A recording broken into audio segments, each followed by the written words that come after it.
In the midst of trying to shrink the federal budget, the Trump administration and the government, rather, the Trump administration is unveiling its $1 trillion Pentagon budget. CBS News is learning at least 9 top military officials have been fired, including another top-ranking woman.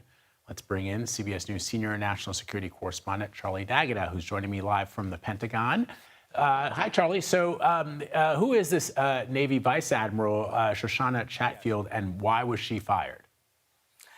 Well, she is or was one of the point people to NATO. So that is a sort of 2-for-1 because it also speaks to a sort of U.S. disengagement with NATO. But let me read the exact statement. This comes from Chief Pentagon spokesman Sean Parnell. Secretary Hegseth has removed U.S. Navy Vice Admiral Shoshana Chatfield from her position as a U.S. representative to NATO's military committee due to a loss of confidence in her ability to lead. The Defense Department is grateful for her many years of service. That is where the statement ends. However, as you mentioned, this is the 9th individual, either a female or a person of color, who has been removed from one of these senior positions. Most notably, Joint Chiefs of Staff, General C.Q. Brown was removed. The head of the Navy, Chief Naval Officer, Lisa Franchetti, female, obviously, she was removed. In the past, Vice Admiral Shoshana Chatfield has been criticized for statements that she has made that were considered to be woke because they were sort of pro-diversity.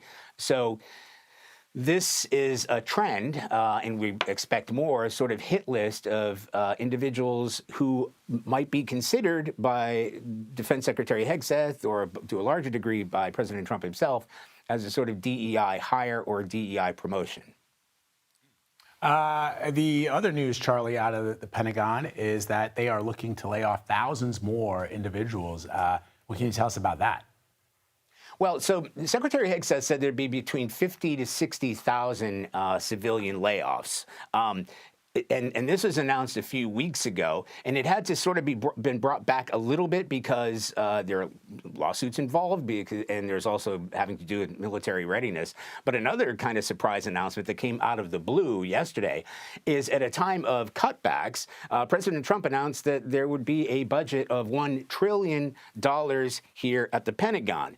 And that is a significant rise from the $892 billion that's already in place. So the question might be asked, well, wait a minute, if these cuts are being made to the civilian staff, et cetera, Secretary Hegseth himself said he sort of celebrated the announcement on X, saying he appreciates this gesture from President Trump, and this money, taxpayer money, in his words, will be spent on lethality. So there aren't any details as to how that budget is going to be delivered or executed. But I can tell you there are some sort of big ticket items on the way. Most importantly, the Trump administration, and Hegseth to a lesser degree, has said there will be investment in shipbuilding. Obviously, that's a very costly system to be put in place. So there will be some effort there. He also announced the other day a new fighter, the F-47. That is going to be rolled out. That's $1 billion program just in itself. So this is where the money is going to be spent or procured, even at a time when they're trying to cut back. Wow. All right. Charlie D'Agata reporting from the Pentagon for us this morning. Thank you, Charlie.